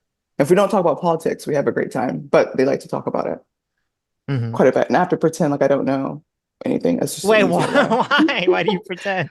Because I've already gotten into arguments with, I think the last couple arguments that we got into was about Palestine and Israel, and I just like lost 4 friends and a sibling. oh no. Yeah, so after man. that, I'm like, you know what? I'm just gonna like not talk about it anymore. It's quite, because I could be a bit aggressive when I argue, when I get like triggered. That's based. You should. I can't. I'm not aggressive when I argue at all. I'm Yeah, not at all. I'm a cool Yeah, okay. cucumber. Sure, Not at all. It is more fun disagreeing with people though. It is, but they don't know how to let it go. Like I can disagree, and then the next day we can just be friends, but they're Of course. like still harboring over it, and they're like, "You don't care about dead babies." I'm like, "Oh, Jesus fucking Christ!" Well, it's interesting. There's some people who like you when we get into debates, like political debates, to me, it's interesting to get in a debate with someone. That's what makes the conversation interesting. If everyone just agrees, it's kind of like it can be very boring. So Yes. to me, it's actually better if you're in like a friendship relationship or even a romantic relationship where you can have these, interesting disagreements with the person. And I guess some people are just so adverse to any sort of disagreement or conflict that they just freak out. They're like, no, you can't agree with everything I say. Exactly. This is one of the things that Sitch and I have really tried to cultivate in our show, and also show that it is possible to have these knockdown, drag out fights and still walk away friends. I think a lot of people think that's not a situation that can exist, and I think it needs to exist more, because I mean, you really have, if you don't have a strong belief in the arguments that you're making, I mean, it's going to be boring, and it's also not going to be, you're not going to have the motivation to dig down to the truth as much. So that's my take on it. Sitch, No, do I completely agree with that. I think the problem is that some people, they identify so closely with their beliefs, that they're going or disagreeing with their beliefs means that you're disagreeing with them personally, and they just take it so personally that they're incapable of separating the argument from like the friendship. Because I don't mind having disagreements. I love talking to people. That's what I love about this community, that there is like a huge group of people that they slightly differ, and there's some points where we don't all agree with, but we're able to have like amicable, or I mean, even if it's like a bit contentious, but at least we're able to come back from the argument and still like be like pleasant with each other. But the people I found here, not all of them, some of them, they no, some of them were pretty good. Some of them were pretty good. But so they're just incapable. Like every time we end up meeting again, it's just like another, they just like they take it so personally, like they're like angry at me for not agreeing with them. Right. And then it just gets exhausting because there's like no point. It's just like they want to argue just to argue, not argue to arrive to like a conclusion, or at least like a agree to disagree position, which is what I usually do when I don't care to have the argument anymore. Mm-hmm.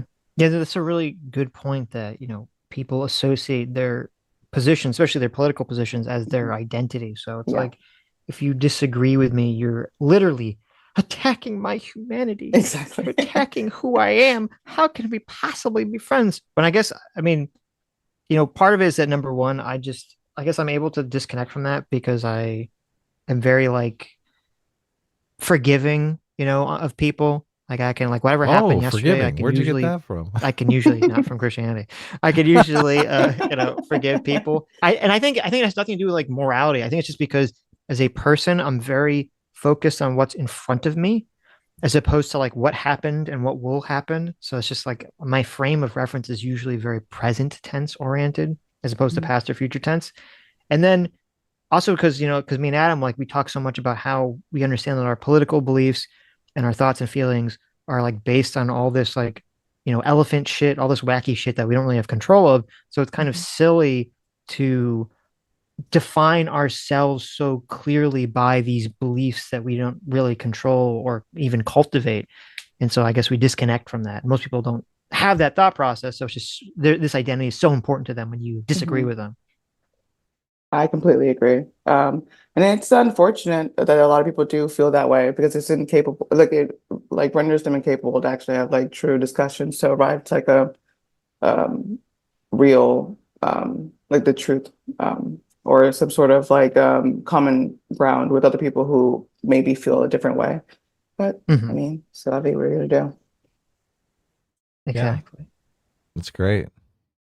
Sitch and I both love to argue. That's one of the things that I think makes a show popular. So if you started a podcast, you should find a friend that you can go 10 rounds with, right? That's what you're looking for. Preferably another attractive female. Right. Should it be female? I was thinking it could be a male. Would it be better if it was a female? Well, listen. Okay, here's the trick. Okay. Especially for women. Okay. If you want to be very successful on the internet as a woman, you want all the guys that watch you to have a fantasy that one day they could start dating you. All right.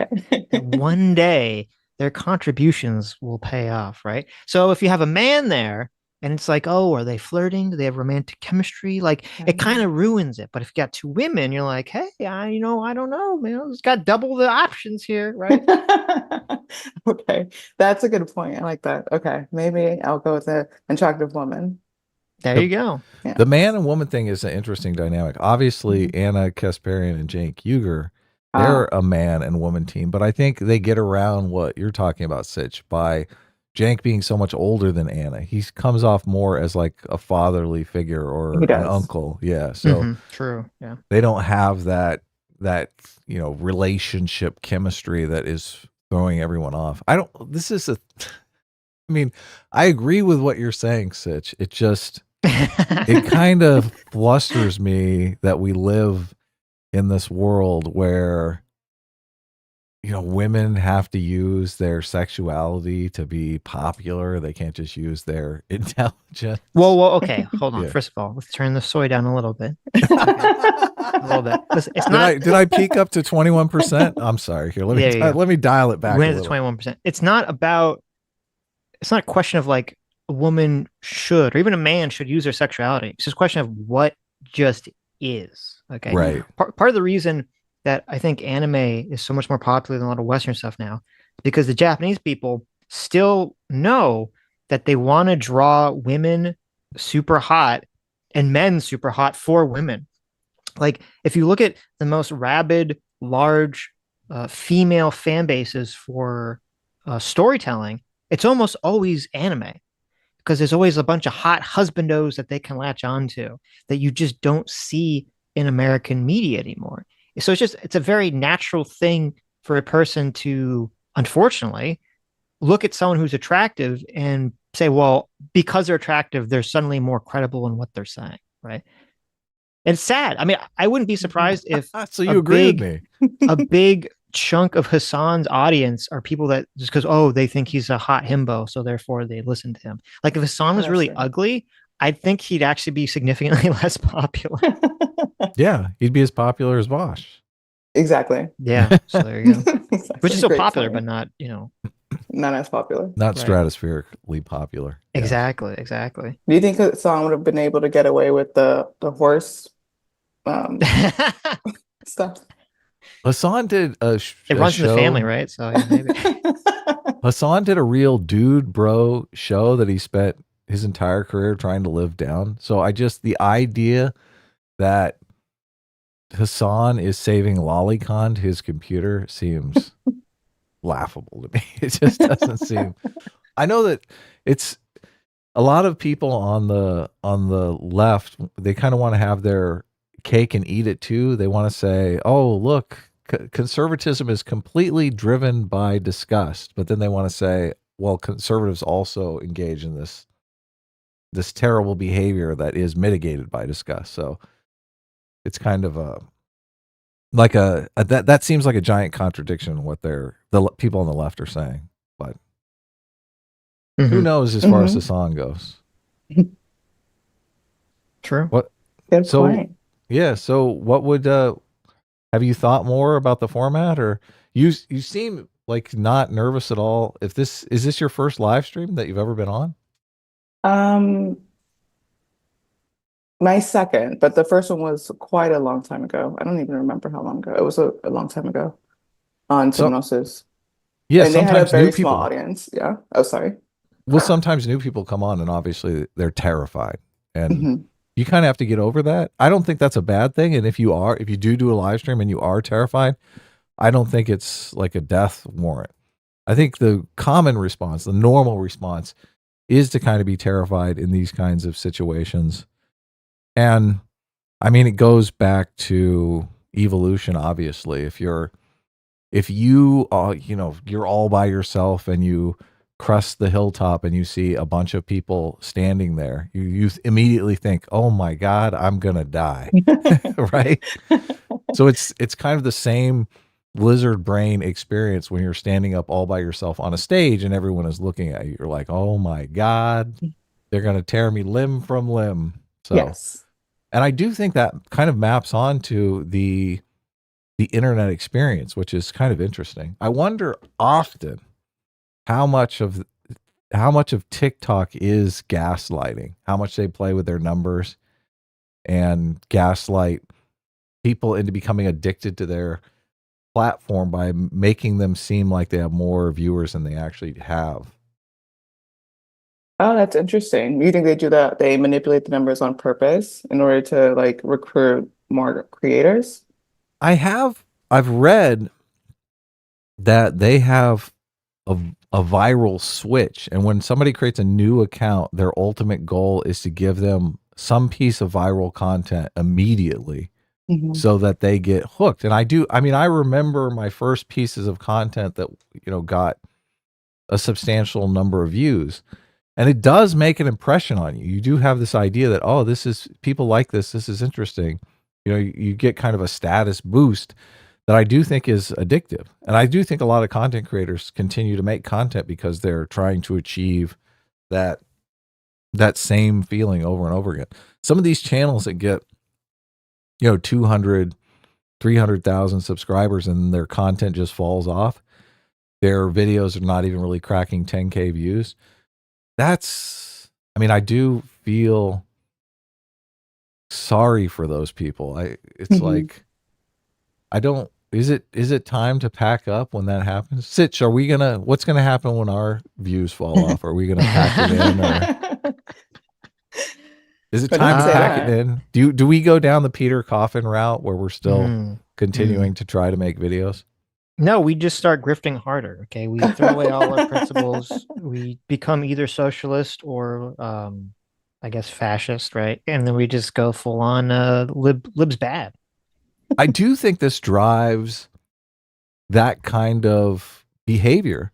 We talked earlier, we didn't talk about it on the stream, but we might bring it up later. Vanessa, do you have an opinion on Tim Pool coming out as a conservative? Do you watch Tim Pool? Do you have an opinion on Tim Pool? I used to watch him when he was still pretending to be like a fence sitter or centrist or whatever. I think when he started Pretending. pretending, yeah, 'cause in the beginning he probably wasn't pretending, but he pivoted far earlier than before he actually admitted that he was. Because I remember when he used to be super anti-Trump and was like so like incredulous about like the insinuation that he would ever vote conservative ever. So it just seems weird to watch him sort of fall down that path. But no, I'm not surprised. I'm surprised he admitted it because I feel like he probably thought he still would be able to like grift from that position of still being a quote unquote centrist. But maybe he just realized that his entire audience is mostly on the right, so he might as well just like pivot harder into it. I haven't watched Yeah. him in quite a long time, actually. He I have a just seems very pretty annoying. cynical view of it. Okay. And, Tim, if you hear this and I'm incorrect, feel free to correct the record. I don't necessarily know how you would correct the record on this, but I think Tim has been a rising star and he wants to Hmm. achieve, if there's a level of success above where he is, he wants to get to that level. So Hmm. I just, I think that he has achieved as much as he can without claiming a team.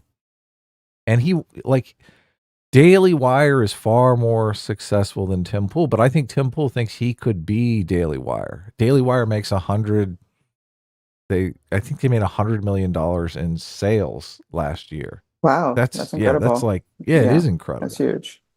So if Tim can say I'm a conservative now and boost his numbers to 100 million, that's a pretty powerful incentive to say no to. So I think that my cynical view of it is that's what's going on. Sitch, So I it's think, just money. well, it's not just the money. It is, I mean, this is the status game that we're playing, right? Okay. Tim wants to be on top of the status hierarchy. This is why Trump did January 6th, right? He wants to be a two-term president, not a one-term president. He wants to be on the top of the status hierarchy. I think most people are playing to that game to some extent. I mean, we are playing that game to some extent, right? Not to the extent that we're willing to sell our souls by any means, but yeah. Since you Mhm. got Okay. thoughts on that, or Well, I still haven't seen the clip of him saying this. right? Um, so I would want I'm curious. Do you remember? Does anyone in the chat remember like what is the stream that he said that? Someone sent it and then they linked it and then I totally forgot to look at it because I'm highly irresponsible. But um, I mean, I don't know. I guess I don't think it's okay. Let me try to frame my thoughts here. I'm not going to pull Joe Biden. Um, I remember very early in Tim's career, he talked about how framing things specifically, using specific words, completely changed the view counts of his video. And I really remember this. This is back when he was more centrist, talking about how like if he said something was liberal or leftist, it would get more clicks than if he said something was communist or socialist, I believe, or like social justice. And so he was kind of basically explaining why he would use language that maybe wasn't so precise in some of his videos and in the titles and things of that nature. So Tim is definitely like very, very cognizant of how to get an audience, cultivate an audience effectively. Obviously, he's been doing it for years and has been wildly successful at it. But that being said, I don't think, based purely on intuition, I don't think Tim is so cynical that he would just out and out lie knowingly and say like, oh, I'm a conservative now, even if it's not true, just in order to sort of cultivate a larger audience. My feeling watching Tim over the years is that usually there's a weird thing that happens where as you're more incentivized to do a behavior, you convince yourself that that behavior is like the correct moral behavior to do. And so I think basically what's going on with Tim is that as he's become more and more incentivized to move further and further to the right in sort of his views and his conversations and talk about how evil the left is in America overall, it's just like he just fell into the very classic trap of basically convincing himself first that, you know, that he is a conservative now and the left is evil, you know, and, you know, the conservatives are just, you know, mostly good compared to the left and blah, blah, blah, blah, blah, as opposed to like this conscious decision of I'm going to just say I'm Republican in order to cultivate a larger audience from a cynical perspective.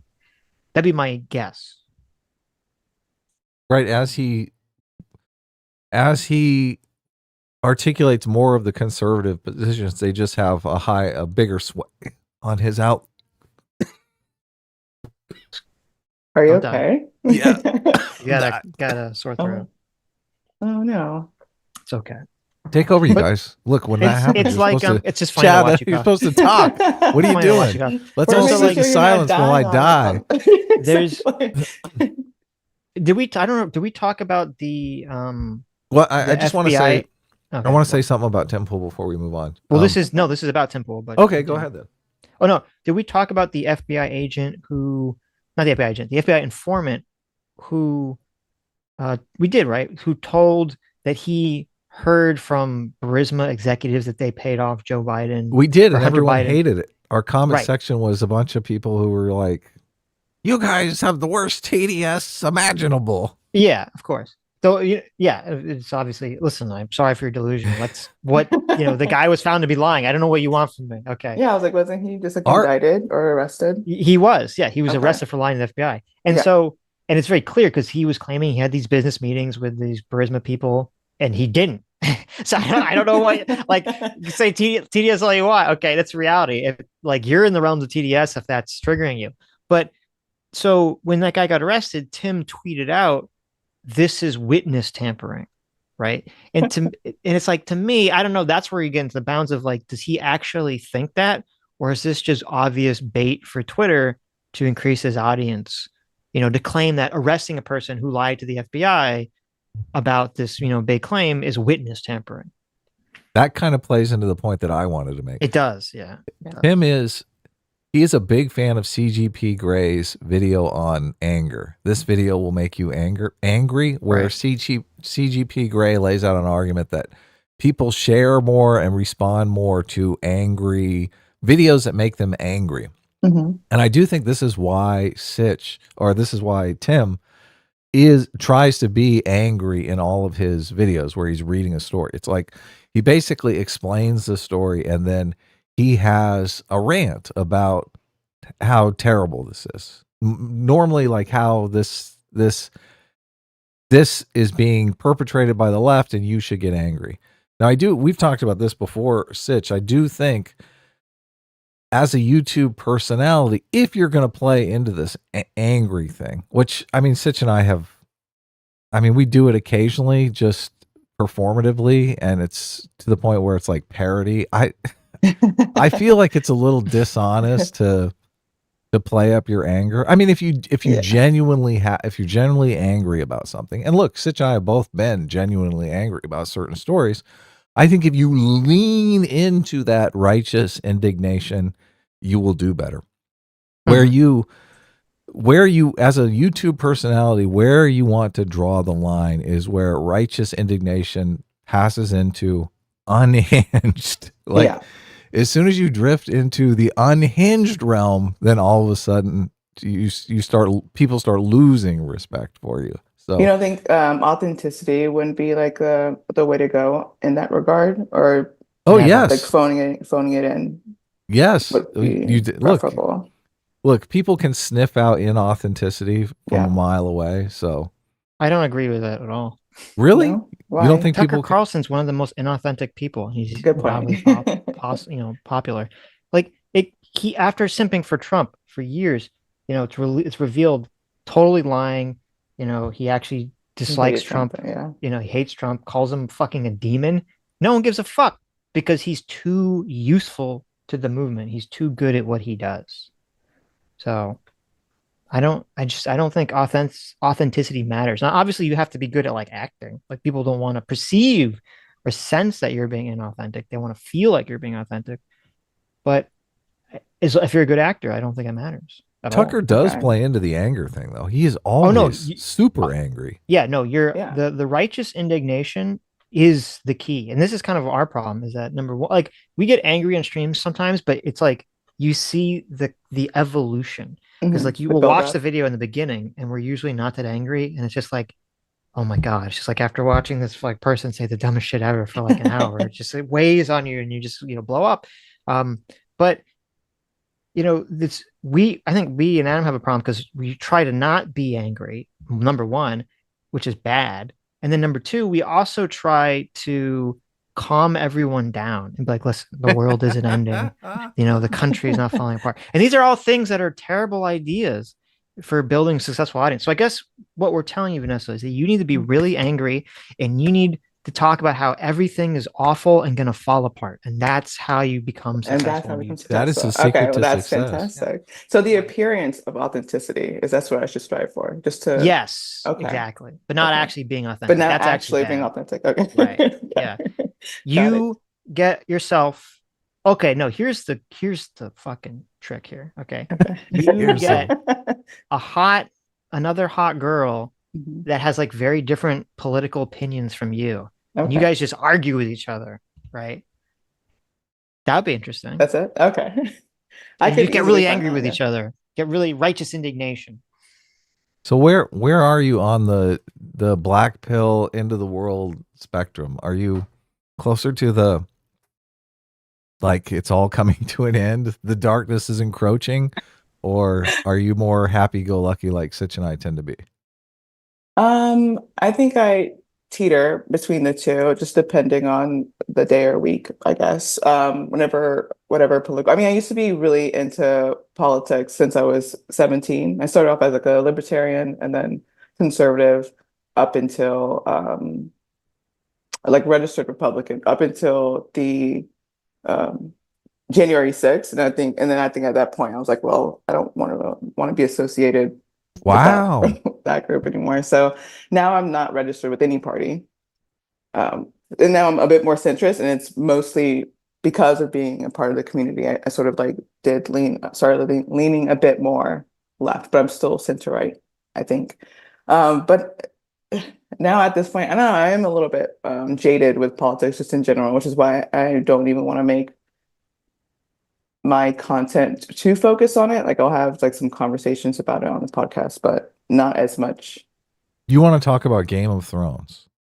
I mean, A little late for that. I mean, but- I know. Like, I mean, I wish if I had started on time. Well, That'd no, been awesome. you want to talk about media, movies, and stuff like that. There's all. I'm dying. There's always some new That's media true. that you can talk about. So Yeah, that's true. I mean, I worked in journalism, at least on the marketing side, for a couple years. Not anymore. That's how I ended up meeting Taylor Lorenz, and had to Oh, pretend. wow. Yeah, I pretended I didn't know who she was. It was a You- lot look, easier. Taylor honestly. Taylor Lorenz is currently on YouTube. I figured out your angle here. This is like the perfect podcast. I mean, you got a listener here. Oh, I no. listen every week. Every podcast you do, I listen. You and Taylor Lorenz, and you challenge Taylor Lorenz Yes. Oh my God. on the Yes. stories. Yeah, look, Sitch is already. Look, he knows. Oh my He's a God. He is a listener too. And I think Taylor Lorenz, I mean, her numbers are abysmal. It seems like last time I saw her YouTube channel, it's just like, who wants to listen to her without being challenged? That's like a Exactly. death sentence. I don't know if I could survive that because she wasn't horrible when I met her, but I've heard some stories from some of the friends I've made in journalism, like some of the stuff that she does behind the scene.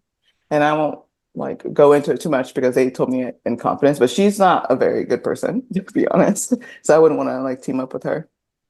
Why? Yeah, but Because Look, she was a slimy she doesn't even person. have, she has 66 videos. She doesn't even have 10K subscribers. I mean, like you're getting into a part. I mean, the content idea is good, but like getting into a partnership with someone who I wouldn't trust, that would be like a recipe for disaster later on. That is true. Mhm. Why you got to ruin it? Listen, success, the money, okay? Listen, when you get a bunch of views, that's all going to change. You're like, okay, this is a great idea. Yeah, when the whole show blows up in 6 months, that's definitely going to go viral. Yes. And you're going to be able to do whatever you want after that. There you go. Yeah. Listen, reach out to her. Adam is right. This is okay. Actually, wait, don't reach out to her. Adam, you're going to produce this show so we get a chunk of it. Okay? Oh yeah, that's it. Look, I will reach out to her. I see the angle now. Yeah. I think she actually has me blocked on Twitter, so it might be I might have to start an alt account to reach out to her. Okay, if you can get her to agree to it, and she would have to sign many contracts or something, because I feel like she's the type of person that would go after someone else's job, and I still have like a primary job that she could impact. You're right. Yeah, that's interesting. You're right. We're going to be partners though, so you're playing with fire. You'd be surprised some of the things I've heard her do to people she would have considered friends. So really? And she doesn't know me. Yeah, interesting. Listen, it's worth it for the fame, okay? Worth it for the content. Do it for the content. Yes. Let me ruin my life for content. Yeah, that's the internet. What do you mean? That's how this works. A great point. Maybe I shouldn't do this. You're convincing me in the opposite direction. I'm like wondering whether I'm made out for this. Wait a minute. Uh-oh. We're supposed to talk you into making content. Yes, not the other way around. That's funny. So if you didn't talk about politics, what would you talk about? That's where I hit the dilemma, because I do mostly talk about politics, but I guess I would just have to like suck it up and just deal with the talking to progressives again. Deep Space Nine, right? Oh no. Stargate. No. TNG would be my the one I would talk about mostly, or Stargate. Yeah, I can't believe you, Sitch. Deep Space Nine's better. What the hell? No, it's not. Yes, it is. I'm questioning whether I should be S-class anymore because of Ooh, look at this. Oh my god. She was S-class at the beginning of the stream and now she's A-team. I know. I like Picard is obviously the superior captain. Okay, I'm not gonna of course with that. Yes. Sure. But it's just Deep Space Nine is just a better show. I don't know what to tell you. Okay. We'll see. Okay. We'll see. Okay, whatever. Whatever. Well, we are running out of time here, and I am actually dying. But do you have a channel, or have you started a channel yet? I guess no, not yet. Would it be on this channel that you're talking to us on? I'm wondering whether it should be like face forward, or maybe I should take like the Sitch angle and not do. I mean, it would be kind of a bit ridiculous now since I've already spoken about it with my face, but I don't know. Yeah, exactly. Yeah. You don't have to. Hey, okay. You don't have to give your full name and date of birth and social security. You don't have to do all that. Look, and I was super. I used an avatar for a long time. I was super nervous about it. I don't know if you remember Bering, but Bering was kind of a gregarious guy who everyone seemed to hate. I don't remember him. And he got doxxed, and then he also decided to do a face reveal after he got doxxed. And I asked him, how did that work out? Everyone seems to hate you. They now know what your face is and they know where you live. And he's like, oh, nothing happened. It was completely uneventful. And after that, I was like, okay, well, I'm just going to go on camera. It's easier. I can, well, it's not necessarily easier, but it is easier to emote. And I think it is fun to emote. Look, I play around. I got my little box down here. Like, I do my light graphic design. It's fun. It is fun. I'm not worried so much about my own doxing, but just because I have family members that work in the government, Oh, so okay. I don't want to CIA or FBI? jeopardize that. No, they're like a diplomat. Oh, that's cool. What? Yeah. A diplomat. Okay. Mhm. Interesting. Wow. Listen, if you're an attractive human female, okay, not coming on camera is like that's like cutting off like one of your greatest assets. What are you doing? A good point. Okay, now you're Yeah. convincing me. There Okay. you go. That's the Alright. key here. Okay. I am pushing Sitch to go on camera, obviously, because Yes, look, when is the face reveal, Sitch? That's true. I think, look, it's just a whole new level with us actually yelling at one another. Well, I got to get my sex change first, so I can be also an attractive human female, and then I'll come on stream. Yeah, don't do the VTuber thing. Yeah. Okay. Okay. You've convinced me. All right. Well, you are welcome to come back if you decide to launch a podcast. You're welcome to come back and pitch it here. I think this has been a great discussion. You're Yeah, absolutely. very interesting person. We're happy to have you in our community. Thank you. I love we'll- being in the community. Yeah, next time you're on, we will definitely grill you on the jealous ex-boyfriend, because I know that's Yes. Oh my God. I want to know more about that. I know that's what everyone wants to know. So tune in next time when Vanessa spills the tea about how sexy my voice is and how her boyfriend hates hearing that. Mm-hmm. And I've heard. Listen, I'm gonna keep the identity secret. But I've heard from other female fans of the stream that this is a continual problem. Okay. It is. Mhm. I was actually kind of shocked that he Really? Yeah, it was really weird. This is how the first jealous he I'm got. hearing of it. What do you Mhm. really? Yeah, he Yeah. got really upset. He just We're didn't very understand. We're intellectual giants, Adam. We're very intimidating. Okay. Yes. That's so crazy. Look, that is funny. We do we do have I feel a disproportionate amount of females. But it's not 50-50 by any means, but by comparison to other YouTube channels, I mean, there's a lot of females in chat. So True. Yes. yes. So okay, cool. Well, thank you so much for having me on, guys. You guys are very Of course. awesome. Yeah, this was great. Take care. We'll talk to you soon. Talk later. Bye. Later. Okay. Let me read the remaining supers. That was fun. That was fun. That was Vanessa's a great. great guest. Yeah, I think she'll do great if she does a stream. So we're also going to have Christian Baller on again, or Mhm. not. Cool. Well, actually, I think Christian has been on one of our call-in streams. So Right. Yeah, we talked to Christian once. yeah. At least, yeah. Adam Unfriended for $5 says this AI tech crazy, but a step closer to psychopath's future. Can't wait for Adam to be identified as a woman by his AI tech. S class is the best class. There you go. Unfortunately, it's probably going to produce a bunch of results that the trans activists are not going to like and go out of their way to try to suppress. Oh, that's a good So, point. Yeah, definitely. Kid Truck 91 for $10 says, I agree the court is whack, but embryos have 46 chromosomes that contain all the instructions to develop into a human. No embryo or any other species will ever turn into a human fetus or vice versa. Yeah, I think that's a fair point. Just as I would say that, yeah, I agree that like a child and an embryo are not the same. I also agree that an embryo is not the same as, your dirty jizz rag, right? Or, a random petri dish full of like bacteria you found in the lake. It's not like a human embryo is obviously different from all these things. So I do agree with that. I think it's a completely fair point. And should be treated differently. It's not just the same as like sneezing into a handkerchief. Brian Bishop for 5 months of Discipline Equals Freedom. Thank you. Says, Adam, feel better. I just joined the stream, but I need your voice to get back to its usual level of attractiveness. Yes. Thank you, Yeah. Brian. I got that raspy voice now. I should be better tomorrow. I don't know if I'm going to be able to stream on Friday, so I think we'll do till Thursday, and then we'll come back on Sunday. And Right. I'll reach out to Sargon and see if we can redo, have the conversation that we were going to have with him this Sunday. That's cool with you, right, Sitch? I guess I should ask you as well. Of course. Cool. Fact 0x90 for $2 says W. Thank you for your first ever super chat and W. That's probably aimed at Vanessa. Probably. That was a great guest.